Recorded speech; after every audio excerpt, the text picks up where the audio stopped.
Question 1 পূবৰ Amazon বুলি জনা যায় Answer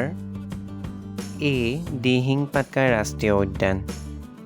Question 2 পূবৰ ছুইজাৰলেণ্ড বুলি জনা যায় Answer A নাগালেণ্ড Question 3 পূবৰ মানচেষ্টাৰ বুলি জনা যায়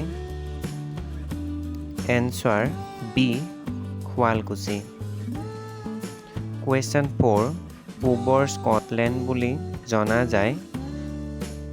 Answer C মেঘালয় Question 5 ভাৰতৰ ৰত্নালংকাৰ বুলি জনা যায় Answer A মণিপুৰ